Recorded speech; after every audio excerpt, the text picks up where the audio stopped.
भोलेनाथ। आप सभी भक्तों को हरियाली अमावस की ढेर सारी शुभकामनाएं। भगवान आप सभी की मनोकामना को पूर्ण करे। प्यारे भक्तों, आज आप सभी श्रवण करें हरियाली अमावस की व्रत कथा।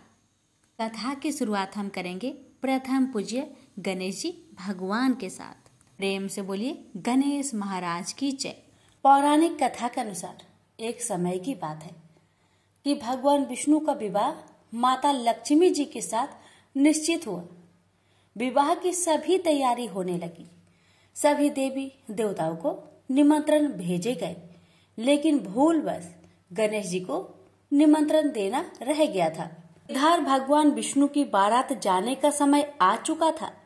सभी देवता अपनी पत्नियों के साथ विवाह समारोह में शामिल होने को आए, परंतु सभी देवी देवताओं ने देखा कि गणेश जी कहीं दिखाई नहीं दे रहे हैं। तब उन सभी ने आपस में चर्चा की, क्या गणेश जी को नहीं न्योता दिया गया या गणेश जी ही नहीं आए हैं। सभी को इस बात पर बहुत आश्चर्य हुआ। इस बात पर उन सभी ने विष्णु भगवान से ही इसका कारण पूछा। विष्णु भगवान से पूछने पर उन्होंने कहा कि हमने गणेश जी के पिता भोलेनाथ, महादेव और माता पार्वती को न्योता भेजा था। यदि गणेश जी अपने पिता के साथ आना चाहते तो आ जाते। अलग से उन्हें न्योता देने की कोई आवश्यकता भी नहीं थी। दूसरी बात यह है, उनको खाने में 1.25 मन मूंग, 1.25 मन चावल, 1.25 मन घी और 1.25 मन लड्डू का भोजन चाहिए। यदि गणेश जी नहीं आएंगे तो कोई बात नहीं, दूसरे के घर जाकर इतना सारा खाना पीना अच्छा भी नहीं लगता। इतना वार्ता कर ही रहे थे कि किसी एक ने सुझाव दिया, यदि गणेश जी आते तो उनको द्वारपाल बनाकर बैठा सकते थे कि आप घर की याद रखना। आप तो चूहे पर बैठकर धीरे धीरे चलोगे तो बारात में बहुत पीछे रह जाओगे। यह सुझाव सबको पसंद आ गया, तो फिर विष्णु भगवान ने भी अपनी सहमति दे दी। तब गणेश जी को निमंत्रण देकर आमंत्रित किया और उनको समझा बुझाकर घर की रखवाली करने को बैठा दिया गया। बारात चल दी। तब नारद जी ने देखा कि गणेश जी तो दरवाजे पर ही बैठे हुए हैं, तो वे गणेश जी के पास गए और रुकने का कारण पूछा। गणेश जी कहने लगे कि विष्णु भगवान ने मेरा बहुत अपमान किया है। नारद जी ने कहा कि आप अपनी मूषक सेना आगे भेज दो तो वह रास्ता खोद देगी, जिससे उनके वाहन धरती में धंस जाएंगे। तब आपको सम्मान पूर्वक बुलाना पड़ेगा। अब तो गणेश जी ने अपनी मूषक सेना को आदेश दिया, जाओ, और सेना ने जमीन पोली कर दी। जब बारात वहां से निकली तो रथों के पहिए धरती में धंसने लगी। लाख कोशिश की, परंतु पहिए नहीं निकले। सभी ने अपने अपने उपाय किए, परंतु पहिए तो नहीं निकले, बल्कि जगह जगह से टूटने लगे। किसी को समझ में नहीं आ रहा था कि अब क्या किया जाए। तब तो नारद जी ने आकर कहा, आप लोगों ने गणेश जी का अपमान किया, जिस कारण यह विघ्न आ रहे हैं। यदि उन्हें मनाकर लाया जाए तो आपका कार्य सिद्ध हो सकता है और यह संकट टल सकता है।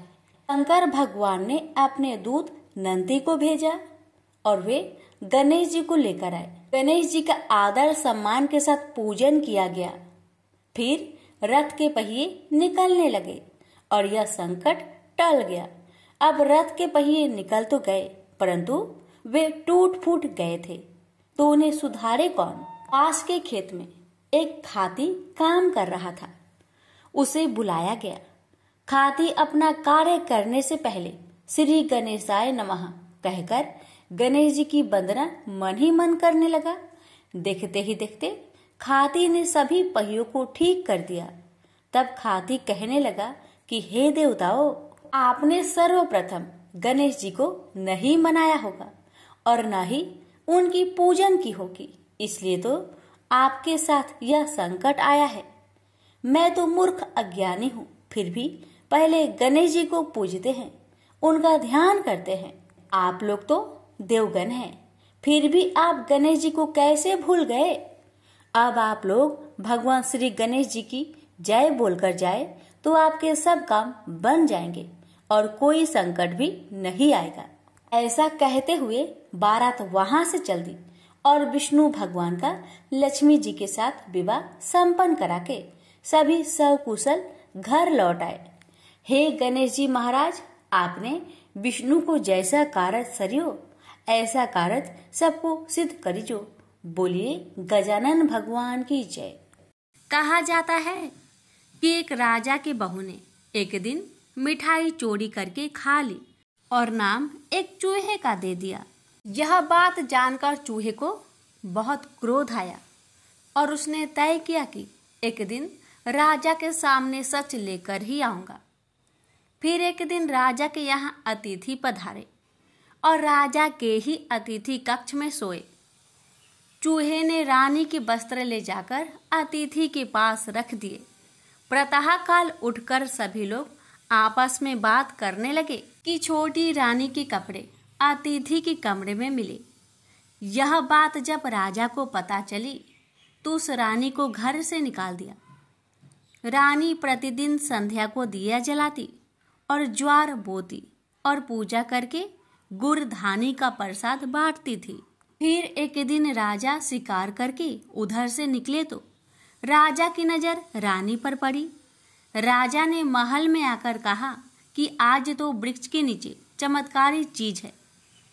अपने झाड़ के ऊपर जाकर देखा तो ये आपस में बात कर रहे थे, आज किसने क्या खाया और कौन क्या है। उसमें से एक दिया बोला, आपके मेरे जान पहचान के अलावा कोई नहीं है। आपने तो मेरी पूजा भी नहीं की और भोग भी नहीं लगाया। बाकी के सब दिए बोले, ऐसी क्या बात हुई। तब दिया बोला, मैं राजा के घर का हूँ। उस घर की एक बहू थी, उसने एक बार मिठाई चोरी करके खा ली और चूहे का नाम ले लिया। जब चूहे को क्रोध आया तो रानी के कपड़े अतिथि के कमरे में रख दिए और राजा ने रानी को घर से निकाल दिया। वो रोज मेरी पूजा करती थी, भोग लगाती थी।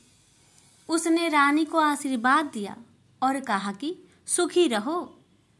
उसने आगे बताया कि रानी की मिठाई चोरी की वजह से चूहे ने रानी की सारी अतिथि के कमरे में रखी थी और बेकसूर रानी को सजा मिल गई।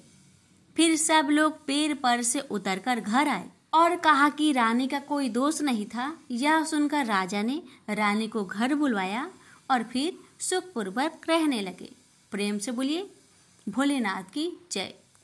एक बार धनवती ने अपने पति देव स्वामी से कहा, स्वामी, आपका ध्यान स्वतः इस ओर नहीं गया कि हमारी पुत्री गुणवती अब विवाह योग्य हो गई है। अब समय आ गया है कि आप उसके लिए एक अच्छा सा वर ढूंढे। अपनी पत्नी की बात सुनकर देव स्वामी बोला, हाँ धनवती, तुमने ठीक कहा। मेरा तो इस ओर ध्यान ही नहीं गया कि अब हमारी पुत्री युवा हो गई है। सचमुच मुझे उसके विवाह की चिंता करनी चाहिए। पति की बात सुनकर धनवती प्रफुल्लित हो उठी। अब देव स्वामी पुत्री गुणवती के लिए अवश्य अच्छा सा वर ढूंढ लाएंगे।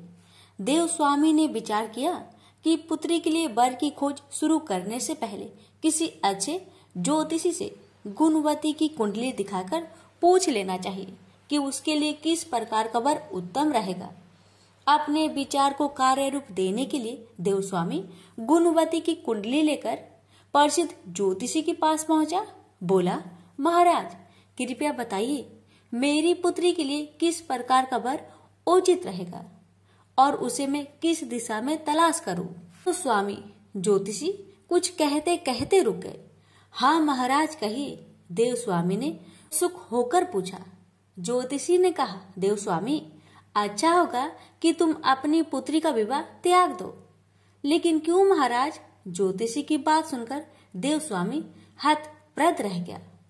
ज्योतिषी ने गंभीर स्वर में कहा, क्योंकि सप्तपदी होते होते तुम्हारी पुत्री विधवा हो जाएगी। ज्योतिषी की बात सुनकर देव स्वामी काफी गंभीर और उदास हो गया। उसने ज्योतिषी से इस विपदा का निवारण का उपाय पूछा। तब ज्योतिषी ने बताया, सिंघल द्वीप में भगवान विष्णु के भक्त सोमा नाम की एक धोबिन रहती है, जिसका पुण्य गुणवती के इस संकट को समाप्त कर सकता है। यदि वह गुणवती के विवाह के समय उपस्थित रहे तो वह सप्तपदी के समय गुणवती को विधवा होने से बचा सकती है। देवस्वामी जब घर लौटा तो उसने अपनी पत्नी और पुत्री को इस विडंबना के बारे में बताया। पिता की बात सुनकर गुणवती ने कहा, पिताजी, मैं सोमा के पास जाऊंगी और उसकी सेवा कर उसके पुण्य के प्रताप से अपना भविष्य सुधारूंगी, अन्यथा वही सारा जीवन व्यतीत कर दूंगी। कोई और विकल्प न देखकर देवस्वामी को भी अपनी प्रिय पुत्री का आग्रह स्वीकार करना पड़ा। उसने अपने सबसे छोटे पुत्र सील स्वामी को गुणवती के साथ भेज दिया। दोनों सिंघल द्वीप के लिए चल पड़े। समुद्र तट पर पहुंचकर वे ठिठक गए। उन्हें समझ में नहीं आ रहा था कि कैसे समुद्र पार करके सिंघल द्वीप पहुंचा जाए। बड़ी देर तक भटकने के बाद थक हार कर वे दोनों एक बट वृक्ष के नीचे जा बैठे। वे दोनों अत्यंत भूखे प्यासे थे। वे दोनों जिस वृक्ष के नीचे बैठे थे उस वृक्ष के ऊपर एक गिद्ध का घोंसला था। गिद्ध अपने बच्चों के लिए भोजन की तलाश में गया था। बच्चे घोंसले में ही थे और गुणवती और सील स्वामी की दशा देखकर दुखी हो रहे थे। जैसे ही गिद्ध बच्चे के लिए भोजन लेकर लौटा, वैसे ही बच्चों ने उन दोनों भाई बहन के बारे में उसे बताया, उनकी मदद करने का आग्रह किया। अपने बच्चों का आग्रह सुन गिद्ध पसीज उठा और उसने गुणवती तथा सील स्वामी को अपने पंखों पर बैठाकर सिंघल द्वीप में सोमा के घर के निकट पहुंचा दिया। सिंघल द्वीप में सोमा के घर के निकट पहुंचकर गुणवती विचार करने लगी। ज्योतिषी ने बताया था कि यदि सोमा मेरे विवाह के अवसर पर उपस्थित रहे तो मैं सप्तपदी के समय विधवा होने से बच सकती हूँ। सोमा को प्रसन्न करके ही साथ चलने का आग्रह किया जा सकता है। यह विचार कर दोनों भाई बहन ने पास में ही एक झोपड़ी बनाई, उसमें रहने लगे। सोमा नित्य प्रतः भगवान विष्णु की आराधना किया करती थी। उसके जागने से पूर्व ही उसकी बहुएं उसके पूजा स्थल को लीप पोत कर संवार दिया करती थी। गुणवती ने सोमा की बहुओं से पहले ही जागकर सोमा के पूजा स्थल को लीप पोत कर संवारना शुरू कर दिया। सोमा का ध्यान शीघ्र ही इस ओर गया कि मेरी पूजा स्थल जिस ढंग से संवारा जाता है उस ढंग से मेरी बहुएं कभी नहीं संवारती। सोमा धोबन ने बहुत सोच विचार कर अपनी बहुओं से पूछा। उन्होंने झूठ बोल दिया कि हम लोग ही यही काम करते हैं। तब सोमा ने स्वयं पता लगाने का निश्चय किया। वह रात भर जागते रही। रात्रि की अंतिम पहर में उसने एक युवती को पूजा स्थल को लीपते हुए देखा। सोमा तत्काल उसके पास पहुंची और बोली, पुत्री, तुम कौन हो और प्रतिदिन मेरे स्थल की साफ सफाई क्यों करती हो? तब सोमा ने अपना परिचय देते हुए अपने संकट के बारे में बताया और उससे अपने साथ चलने का आग्रह किया। गुणवती की सेवा भावना देखकर सोमा का मन द्रवित हो उठा। वह गुणवती के साथ चलने के लिए तैयार हो गई। शुभ मुहूर्त पर गुणवती का विवाह समारोह प्रारंभ हुआ। सप्तपदी पूर्ण होते होते वर अचेत होकर गिर पड़ा। तत्काल उसकी मृत्यु हो गई। तब सोमा भगवान विष्णु से प्रार्थना करने लगी कि हे भगवान, मेरे पुण्य का फल वर को देकर उसे जीवित कर दो। भगवान विष्णु ने सोमा की प्रार्थना स्वीकार करते हुए वर को जीवित कर दिया। गुणवती अपने पति को जीवित पाकर भाव विभोर हो गई। सोमा अपना काम पूरा करके सिंघल द्वीप लौट गई। घर पहुंचकर उसे एक हृदय विदारक दृश्य देखने को मिला। पुण्यवती सोमा की अनुपस्थिति में उसके पति, पुत्रों एवं दामाद की मृत्यु हो गई थी। परिजन उसके शव के निकट विलाप करते हुए सोमा की आने की प्रतीक्षा कर रहे थे। सोमा ने उसी समय भगवान विष्णु का ध्यान करते हुए पीपल के वृक्ष की 108 बार परिक्रमाएं की। इससे भगवान विष्णु ने प्रसन्न होकर सोमा की पति, पुत्र एवं दामाद को जीवित कर दिया। यह देखकर सोमा की बड़ी बहू ने कहा हम लोग भी आज से भगवान विष्णु की आराधना किया करेंगे। कोई उत्तर दे पाती, इससे पूर्व ही भगवान विष्णु प्रकट हो गए और उन्होंने सोमा की बहुओं को समझाते हुए कहा, यह मात्र मेरी कृपा का परिणाम नहीं है, ये तो सोमा के उस पुण्य का शुभ परिणाम है जो इसने निष्ठा, लगन और परोपकार के द्वारा अर्जित किया है। मैं भी उसी की सहायता करता हूँ जो आडंबर को त्याग कर मौन साधना और परोपकार में मन लगाता है। भगवान विष्णु की बात सुनकर सोमा की बहू की आंखें खुल गई और उन्होंने भी ईश्वर की मौन साधना और परोपकार का प्रण किया। प्रेम से बोलिए विष्णु भगवान की जय। किसी गांव में एक सास और बहू अकेले रहते थे और उनका बेटा विदेश में कमाने के लिए गया था। सास और बहू बहुत अच्छे से रहते थे, बड़े प्यार से मिलजुल कर रहते थे। दोनों एक दूसरे की देखभाल भी करते थे। एक दिन बहू ने खाना नहीं खाया तो सासू माँ ने पूछा, बहू तुमने खाना क्यों नहीं खाया? तब बहू ने कहा, सासू माँ आज मेरा अमावस्या का व्रत है, बस इसलिए मैंने खाना नहीं खाया। तब सासू ने कहा कि बहू ये अमावस्या का व्रत करने से क्या होता है और ये व्रत करने से क्या फल मिलता है, मुझे भी समझाओ। तब बहू ने कहा कि सासू माँ अमावस्या का व्रत करने से बहुत पुण्य मिलता है, घर में अन्न धन बना रहता है, सुख शांति रहती है तथा अटल सुहाग मिलता है और तो और पुत्र की प्राप्ति भी होती है। इस व्रत में प्रत्येक वर्ष अलग अलग खाना खाया जाता है और विष्णु भगवान के मंदिर में चढ़ावा चढ़ाया जाता है या फिर किसी ब्राह्मण को दान दिया जाता है। इस व्रत में पहले साल भर शक्कर, घी और चावल से बना खाना खाया जाता है। पहले साल व्रत पूर्ण होने के बाद 1.25 किलो चावल और 1 कटोरी घी तथा 1 कटोरी शक्कर का दान किसी ब्राह्मण को दिया जाता है। तीसरे साल गुड़, तिल और घी से बने व्यंजन खाने चाहिए। जब तीसरे साल व्रत पूर्ण हो जाए तो आधा किलो तिल, गुड़ तथा 1 कटोरी घी किसी मंदिर में चढ़ाया जाता है या फिर किसी ब्राह्मण को दान दिया जाता है। इसे ही अमावस्या व्रत कहा जाता है। फिर बहू ने कहा कि इस व्रत का अगर संकल्प लेते हैं तो इसे पूरा करना जरूरी होता है या नहीं। अगर पूरा नहीं कर सकते हैं तो सास बहू में झगड़ा और घर में अशांति आती है।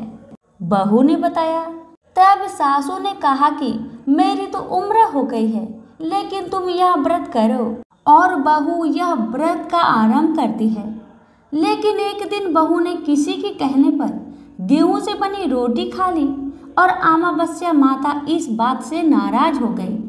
जो सास और बहू बहुत ही प्यार से रहती थी, इन दोनों के बीच झगड़े होने लगे। सभी गांव वाले भी हैरान हो गए कि यह सब क्या हो रहा है। सास अपनी बहू को कहने लगी कि तुम जब से हमारे घर में बहू बन के आई हो तब से हमारे घर की लक्ष्मी चली गई है, तुम हमारे लिए शुभ नहीं हो। तब बहू ने कहा कि आपके घर की लक्ष्मी चली गई है तो कहाँ मिलेगी, मुझे बताओ, मैं लक्ष्मी को लेकर आऊंगी।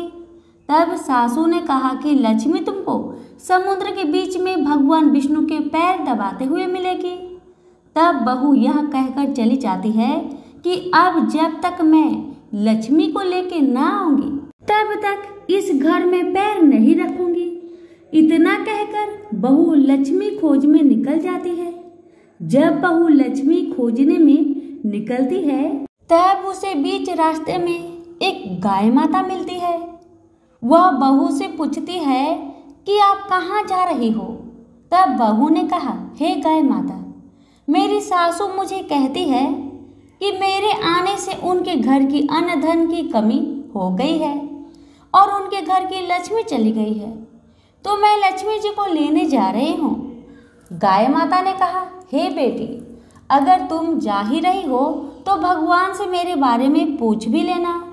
तब बहू बोलती है कि ठीक है गाय माता, बताओ मैं आपके बारे में भगवान से क्या पूछूंगी।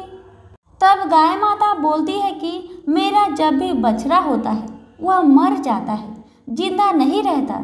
तुम भगवान से पूछ लेना कि मेरे साथ ऐसा क्यों हो रहा है, मैंने ऐसा कौन से कर्म किए हैं। तब बहू बोली, गाय माता, मैं आपके बारे में जरूर पूछ लूंगी। यह कहकर बहू आगे बढ़ी। अब आगे चलते ही बहू को एक घोड़ी मिलती है, जिसके गले में घंटी बंधी हुई होती है। घोड़ी ने भी कहा कि बेटी, तुम मेरे दुख का निवारण भी भगवान से पूछ लेना। तब बहू ने कहा, जरूर पूछ लूंगी। यह कहकर बहू आगे बढ़ती है। आगे जाते ही बहू को एक अंधा और बहरा बुजुर्ग मिलता है। वह भी बहू से अपनी समस्या भगवान से पूछने के लिए कहता है। तब बहू उसकी समस्या भी भगवान से पूछने का कहकर आगे बढ़ती है। आगे जाते ही बहू को एक बूढ़ी औरत मिलती है, जो हाथ और पैर से अपाहिज होती है। वह भी बहू से अपनी समस्या भगवान को पूछने के लिए कहती है। तब बहू उसके समस्या को भी पूछने के लिए तैयार हो जाती है और आगे बढ़ती है। आगे जाते ही बहू थक जाती है और एक आम के पेड़ के नीचे बैठ जाती है।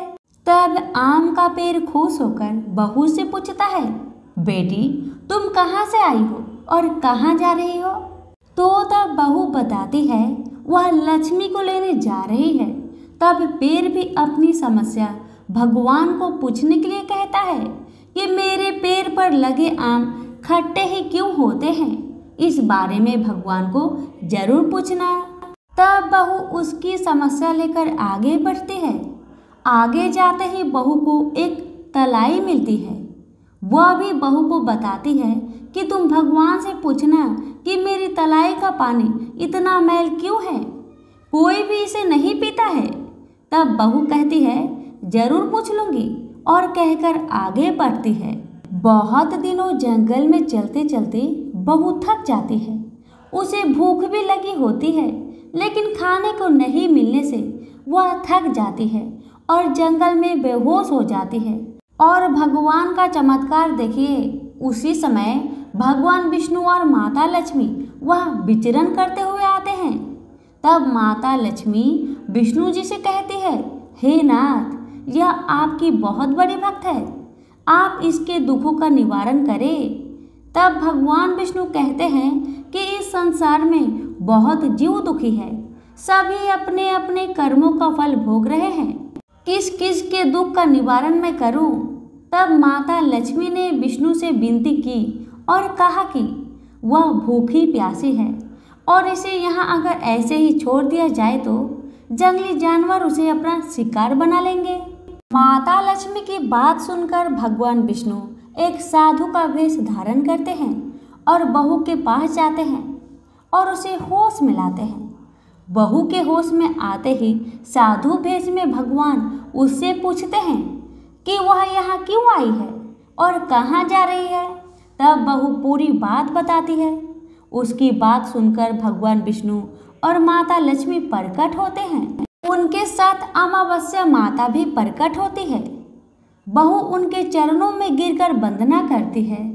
अमावस्या माता बहू को कहती है कि बेटी, तूने मेरे व्रत को खंडित किया है, इसी की सजा मिली है, लेकिन तुम्हें अब मैं माफ करती हूँ और तुम घर जाओ। तुम्हारा घर अन्न धन से संपन्न होगा, तुम्हारा घर सुंदर महल में बदल जाएगा और तुम्हारी सभी मनोकामना पूर्ण होगी। यह सब होने के पश्चात बहू रास्ते में जो भी मिला उन सभी के दुखों का निवारण करने के लिए विनती करती है। तब भगवान विष्णु बोलते हैं कि गाय ने कभी अपना दूध किसी को नहीं पिलाया, उस वजह से उसके बछड़े जिंदे नहीं रहते हैं। तुम उसका दूध पी लेना, जिससे उसके बछड़े जिंदा रहने लगेंगे। और घोड़ी पिछले जन्म में आटा पीसने वाली महिला थी, वह किसी को आटा पीस के नहीं देती थी, इसलिए उसके गले में चक्की के पाट बंधे हुए हैं। तुम उसके पाट खोल देना, वह बिल्कुल ठीक हो जाएगी। बुजुर्ग कभी भगवान के मंदिर नहीं गया और ना ही उसने कभी भगवान के भजन सुने। तुम उसको मंदिर ले जाना और दर्शन करवा देना, वह भी ठीक हो जाएगा। बुजुर्ग महिला जो थी, उसने कभी भी अपने जवानी में दान पुण्य नहीं किया, इसलिए उसे यह सजा मिली है। तुम उसे दान करवा देना तो उसकी विकलांगता दूर हो जाएगी। उस आम के पेड़ ने कभी किसी बच्चे को अपने आम खाने को नहीं दिए, इसलिए उसके सभी फल खट्टे होते हैं। तुम उस पेड़ का आम खा लेना, फिर उस पेड़ पर मीठे आम आ जाएंगे। तलाई का पानी पिछले जन्म में देवरानी जेठानी थी। वह हमेशा झगड़ती रहती थी, इसलिए उसका पानी मैला है। तुम उसका पानी पी लेना, वह तलाई शुद्ध हो जाएगी। बहू ने भगवान विष्णु, माता लक्ष्मी और अमावस्या माता को नमन करके घर जाने के लिए निकलती है और रास्ते में उसे जो भी मिला उनके सभी समस्या भगवान के कहे अनुसार दूर करती गई। सभी उसे आशीर्वाद देते हैं।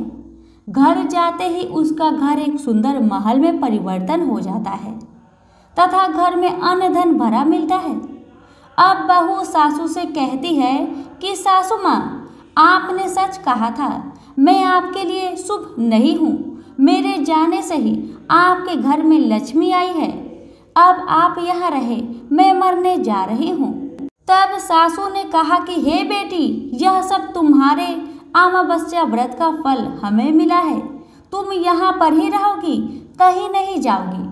और सास बहू खुशी खुशी रहने लगे। एक दिन उसका बेटा भी विदेश से लौट आया और घर में यह सब देखा। तब उसकी माँ ने सब बात उसे बताई। इस तरह वह लोग खुशी खुशी अपना जीवन व्यतीत करने लगे। तो सभी प्रेम से बोलिए, लक्ष्मी नारायण की जय, अमावस्या माता की जय। एक बूढ़ा ब्राह्मण था। वह प्रतिदिन नित्य नियम के साथ पीपल को जल से सींचा करता था। उस बूढ़ा व्यक्ति के नित्य नियम से रोज पीपल देव को जल से सींचना देखकर माँ लक्ष्मी अति प्रसन्न हो गई। अब माँ लड़की एक कन्या का भेष में पीपल के वृक्ष से निकलती और बूढ़े ब्राह्मण से कहती, पिताजी, मैं आपके साथ चलूंगी। हर रोज बूढ़ा ब्राह्मण के साथ ऐसा ही होने लगा। जब भी बूढ़ा ब्राह्मण पीपल को जल से सींचने आता, तभी पीपल के वृक्ष में से एक कन्या निकलकर बाहर आती और कहती, पिताजी, मैं आपके साथ चलूंगी। अब एक ही बात रोज सुन सुनकर बूढ़ा ब्राह्मण सूखने लगा, दिन ब दिन कमजोर होने लगा। तो उसकी पत्नी ने पूछा, क्या बात है, आपका तबीयत दिन ब दिन खराब क्यों हो रहा है? कोई बात है तो मुझे बताइए। पत्नी की बात सुन तब बूढ़ा ब्राह्मण बोला कि मैं हर रोज जब भी पीपल को सींचने जाता हूँ ना, तभी पीपल के वृक्ष में से एक कन्या निकलकर बाहर आती है और मुझसे कहती है, पिताजी, मैं आपके साथ चलूंगी। पति की बात सुन पत्नी कहने लगी, तो कल उसे अपने घर ले आइएगा, जहाँ आपकी 6 लड़कियां हैं, वहाँ और एक ही सही। पत्नी की बात मानकर अगले दिन सुबह बूढ़ा ब्राह्मण फिर पीपल को जल से सींचने गया और फिर से वह लड़की बाहर आई और कहने लगी, पिताजी, मैं आपके साथ चलूंगी। तब बूढ़ा ब्राह्मण ने कहा, ठीक है, चलो फिर। और ब्राह्मण उस बिटिया को अपने घर ले आया। बिटिया को घर लाने के बाद बूढ़ा ब्राह्मण आटा मांगने गया तो उसे पहले के दिनों की अपेक्षा आज ज्यादा आटा मिली थी। जब बुढ़िया वह आटा छानने लगी तो 7वीं बिटिया जो पीपल वृक्ष से आई थी, वह बिटिया कहने लगी, माँ, लाओ आटा को मैं छान देती हूँ। जब वह आटा छानने बैठी तो परात भर गई। उसके बाद माँ खाना बनाने जाने लगी तो बिटिया बोली, माँ, आज रसोई तो मैं ही बनाऊंगी। बिटिया की बात सुन माँ कहने लगी, ना बेटी ना, तुम्हारी हाथ जल जाएगी। लेकिन लड़की नहीं मानी। वह रसोई में खाना बनाने गई तो उसने तरह तरह के 36 व्यंजन बना डाले और आज सभी भरपेट खाना खाए। इससे पहले बूढ़े ब्राह्मण के परिवार को कभी भी पेट भर के भोजन नहीं मिलता था। कभी आधा ही पेट खाते तो कभी बिन खाए ही सो जाते थे। लेकिन आज उन सभी ने भर भर पेट भोजन खाए। मामा कहने लगा, आज तो भरपेट खाना खाया और ऐसा भोजन तो इससे पहले मैंने कभी भी नहीं खाया है। तब बुढ़िया कहने लगी कि भाई, ये भोजन तो तेरी पावनी बहन ने बनाया है। जैसे ही शाम हुई तो पावनी बेटी कहने लगी, माँ चौका लगा के चौका का दिया जला देना, कोठे में सो जाऊंगी मैं। बुढ़िया बोली, ना बेटी ना, तू डर जाएगी। लेकिन वह बिटिया न मानी। वह कहने लगी, माँ मैं नहीं डरूंगी। वह बिटिया अंदर कोठे में ही जाकर सो गई। आधी रात को लड़की उठी और चारों ओर आंख मारी तो चारों ओर धन ही धन हो गया। और बाहर जाने लगी तो एक बूढ़ा ब्राह्मण सो रहा था। उसने देखा तो कहा, बेटी तू कहाँ चली जा रही है? तब बिटिया बोली, मैं दरिद्रता दूर करने आई थी, अगर तुम्हें दूर करवानी है तो करवा लो। तब बूढ़ा ब्राह्मण ने कहा, हाँ बिटिया, जैसी तुम्हारी इच्छा। तो बिटिया रानी ने बूढ़े के घर में भी आंख से देखा तो चारों तरफ धन ही धन हो गया। तब बूढ़ा ब्राह्मण का परिवार सुबह सोकर उठे तो लड़की को घर में ना देखकर उसे ढूंढने लगे कि मेरी पावनी बेटी कहाँ चली गई।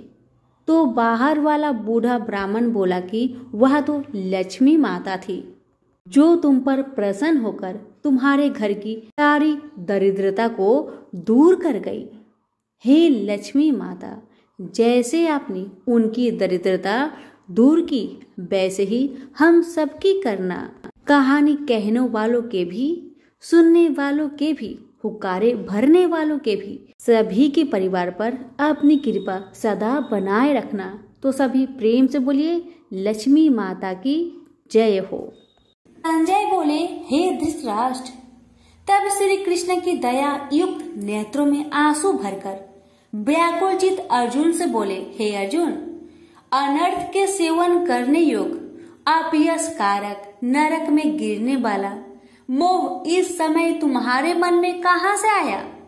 तुम कायर मत बनो, यह शोभा नहीं देता।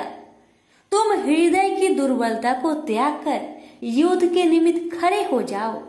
अर्जुन ने कहा, हे मधुसूदन, मैं रण में पूज्य भीष्म और द्रोणाचार्य के ऊपर बाण प्रहार कर कैसे युद्ध कर सकता हूँ? इस लोक में महात्मा गुरुजनों को न सताकर भीख मांग भोजन करना उत्तम है, और अर्थ की कामना के लिए गुरुजनों को मारकर उनके रक्त से सने भोगों को भोगूंगा। हम नहीं जानते कि युद्ध में कौन जीतेगा। यदि हम जीत भी लेंगे, लेकिन जिनको मैं मारूंगा उन्हें मारकर मैं तो जीवित रहना भी नहीं चाहता। वही धृतराष्ट्र के पुत्र हमारे सामने प्रस्तुत है। दीनता से मेरी स्वाभाविक वृत्ति नष्ट हो गई है और धर्म के विषय में मेरा चित्त मोहित हो गया है। मैं आपसे पूछता हूँ, जिससे निश्चय करके मेरा भला हो, वह मुझे समझाकर बताइए, क्योंकि मैं आपका शिष्य हूँ और आपकी शरण में हूँ। अतः मुझे ज्ञान शिक्षा दीजिए। मुझे पृथ्वी का निष्कंटक राज्य मिल जाए और देवता का भी आधिपत्य मिल जाए, तो भी ऐसा कोई उपाय नहीं दिखता कि जो मेरी इंद्रियों को दुखाने वाले शोक को दूर करे। हे गोविंद, मैं युद्ध नहीं करूंगा। यह कहकर अर्जुन चुप हो गए। संजय बोले, हे राजन, दोनों सेनाओं के बीच में खिन्न होकर बैठे अर्जुन से भगवान श्री कृष्ण ने ये वचन कहे, हे अर्जुन, जिसके लिए शोक नहीं करना चाहिए तू उसके लिए शोक करता है, और पंडितों के वचन तू कहता है। तो पंडित लोग न मरों का सोच करते हैं और न जीवितों का सोच करते हैं।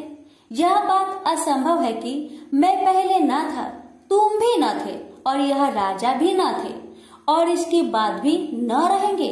जैसे देहधारियों की इस देह का लड़कपन, जवानी, बुढ़ापा ये अवस्था होती है, जैसे ही मृत्यु के बाद दूसरी देह की भी होती है।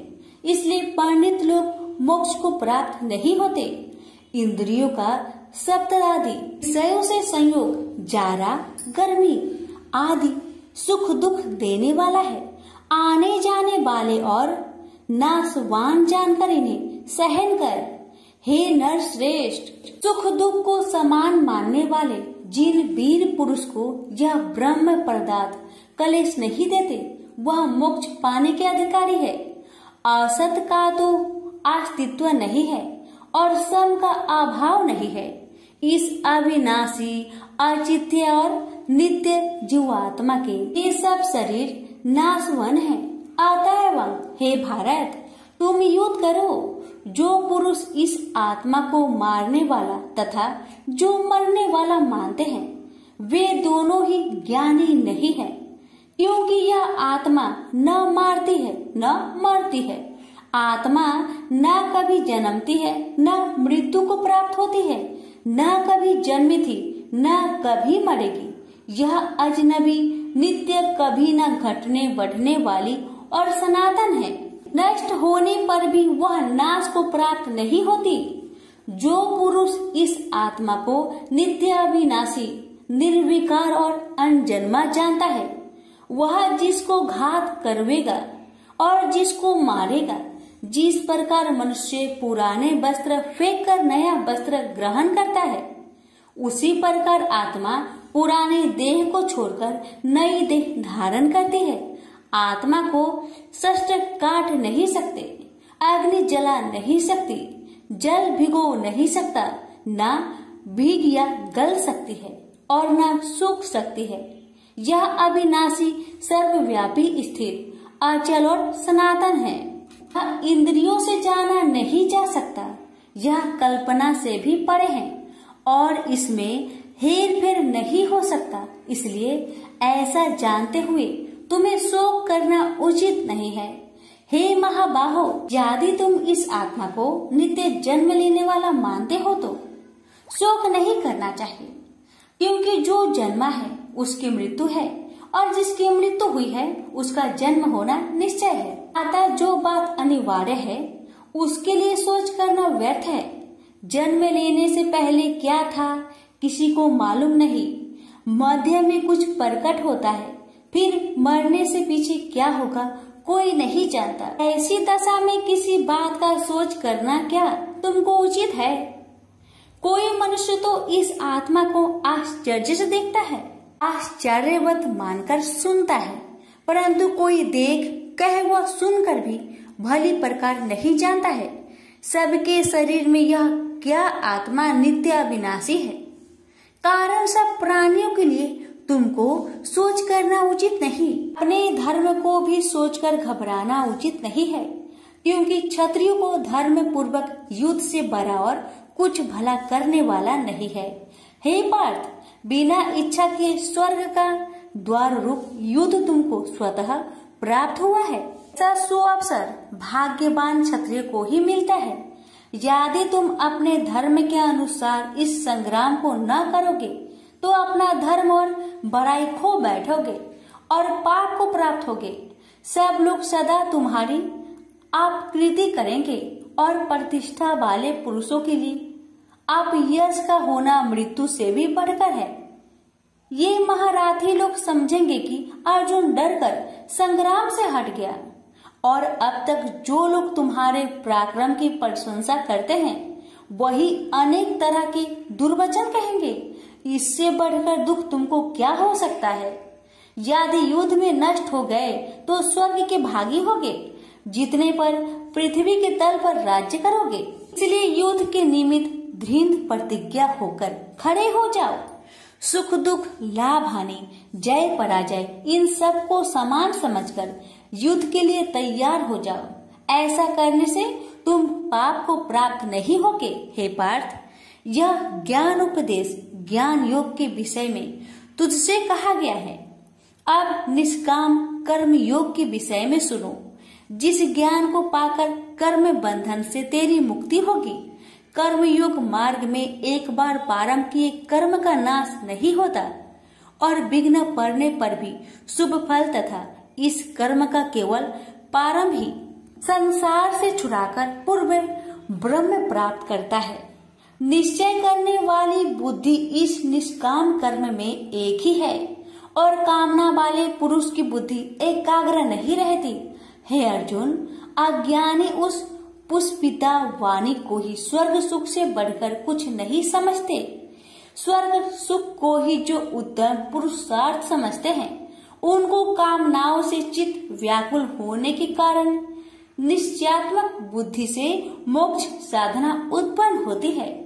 कारण कि उनका चित्त भोग आदि में सदैव निमग्न रहता है। जिन मनुष्यों का चित्त इस प्रकार मोह में लिप्त है और जिसकी आसक्ति भोग विलास और ऐश्वर्य में है, ऐसे पुरुषों के अंत कारण में निश्चयात्मक बुद्धि नहीं होती।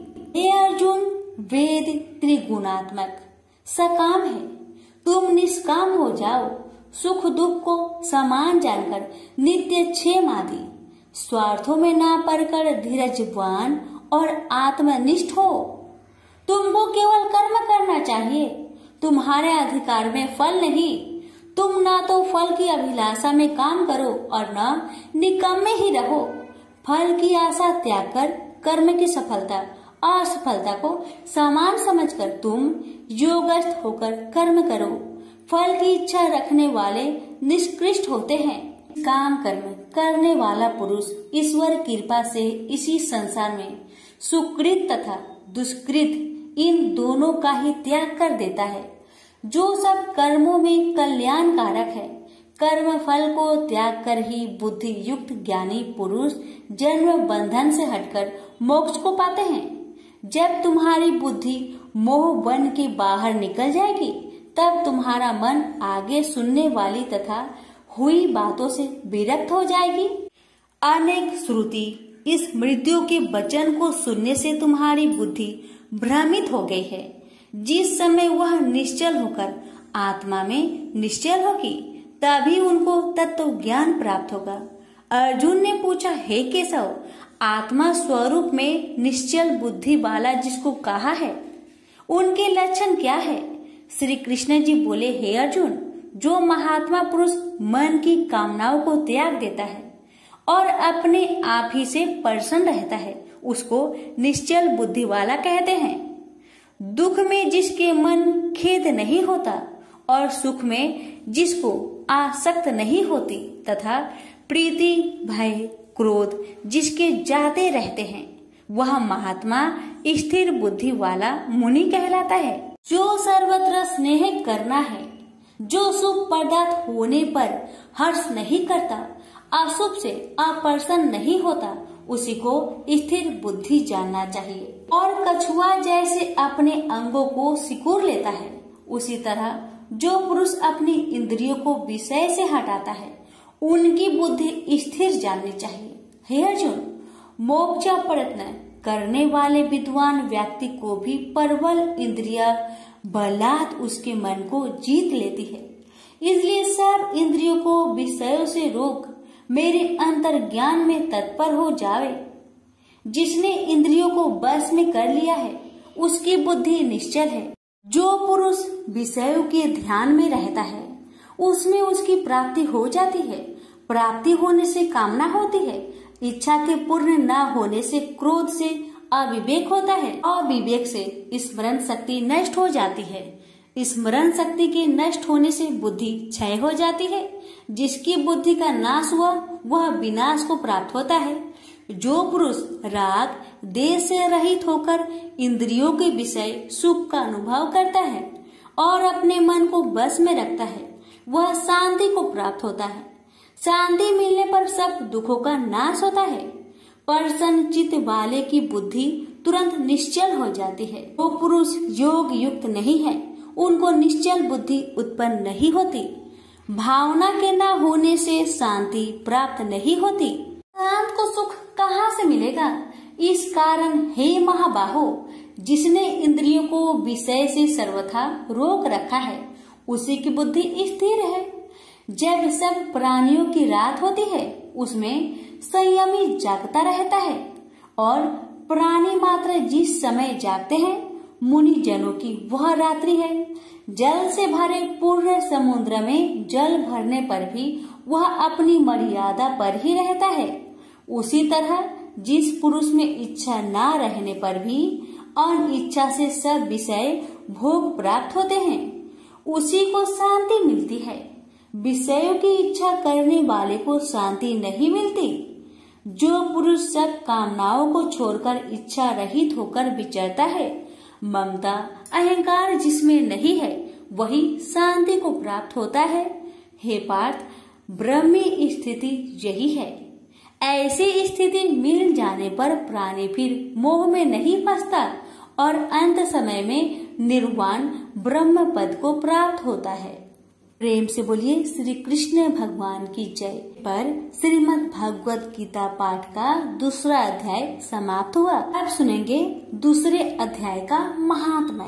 श्री नारायण जी बोले, हे लक्ष्मी, दक्षिण देश में एक पूर्ण नाम नगर था। वहाँ एक देव सुशर्मा बड़ा धनवान रहता था। उसे साधु सेवा करते हुए 7 दिन बीते थे। तब एक बाल नाम ब्रह्मचारी आया। उसकी बहुत सेवा की और विनय से कहा, हे संत, कृपा कर मुझे श्री नारायण जी के पाने का ज्ञान उपदेश दीजिए। तब वह ब्रह्मचारी बोला, मैं तुझे गीता जी के दूसरे अध्याय का पाठ सुनाता हूँ, श्रवण कर। एक आइली वन में बकरियां चरा रहा था। वहाँ मैं भजन किया करता था। एक दिन रात को आइली अपनी सभी बकरियों को लेकर घर के रास्ता में चल रहा था कि मार्ग में एक सिंह बैठा मिला उसे। एक बकरी सबसे आगे अपनी ओर चली आती देखकर शेर वहाँ से भाग गया। तब आइली यह देखकर बहुत हैरान हुआ और मैं भी वहाँ पर खड़ा हुआ था। उस चौराहे ने मुझे देखकर कहा, मैंने यह आश्चर्य देखा कि बकरी को देखकर शेर भाग गया। ये कैसे हुआ?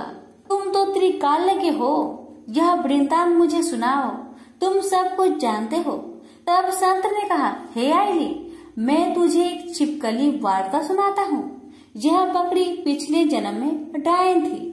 जब इसका पति मर गया तब यह बड़ी डायन हुई।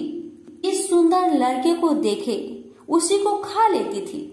और शेर पिछले जन्म में फंदक था। वह पंछी को पकड़ने के लिए वन में जाया करता था। ये डायन भी वही वन को गई। वह डायन ने उस फंदक को खा लिया था। अब वही फंदक शेर हुआ। वह डायन बकरी बनी है। शेर को पिछले जन्म की खबर है, इसलिए बकरी को देखकर शेर ने समझा कि अभी यह मुझे खाने के लिए आ रही है। तब आइली ने कहा, मैं पिछले जन्म में कौन था? तब संत बोला, तू पिछले जन्म में चांडाल था। आइली ने कहा, हे ब्रह्मचारी जी, कोई उपाय भी है जिससे हम तीनों ही इस अधम देश से छूटे? तब संत जी बोले, हम तुम तीनों का उद्धार करते हैं। ये कहकर संत जी ने जब गीता जी के अक्षर सुनाए तो उनको सुनते ही तुरंत आकाश से विमान आए और उन तीनों को विमानों में बैठाकर बैकुंठ लोक को ले गए। अधम देह से छूटकर देव देही पाई और देव सुशर्मा भी ज्ञान को सुन मोक्ष को प्राप्त हुआ और देव देही पाकर बैकुंठ को गया। तब श्री नारायण जी ने कहा, हे लक्ष्मी जी, जो मनुष्य श्री नारायण जी के ज्ञान को पढ़े सुने वह अवश्य मुक्ति को प्राप्त होता है। प्रेम से बोलिए लक्ष्मी नारायण की जय। गणेश जी की कहानी। एक गांव में माँ बेटी रहती थी। एक दिन वह अपनी माँ से कहने लगी कि गांव के सब लोग गणेश मेला देखने जा रहे हैं, मैं भी मेला देखने जाऊंगी। माँ ने कहा कि वहाँ बहुत भीड़ होगी, कहीं गिर जाओगी तो चोट लगेगी। लड़की ने माँ की बात न सुनी और मेला देखने चल पड़ी। माँ ने जाने से पहले बेटी को 2 लड्डू दिए और 1 घंटी में पानी दिया। माँ ने कहा कि 1 लड्डू तो गणेश जी को खिला देना और थोड़ा पानी पिला देना, दूसरा लड्डू तुम खा लेना और बचा पानी भी पी लेना। लड़की मेले में चली गई। मेला खत्म होने पर सभी गांव वाले वापस आ गए, लेकिन लड़की नहीं आई। लड़की मेले में गणेश जी के पास बैठ गई और कहने लगी कि 1 लड्डू और पानी गणेश जी तुम्हारे लिए और 1 लड्डू और बाकी बचा पानी मेरे लिए। इस तरह कहते कहते सारी रात बीत गई।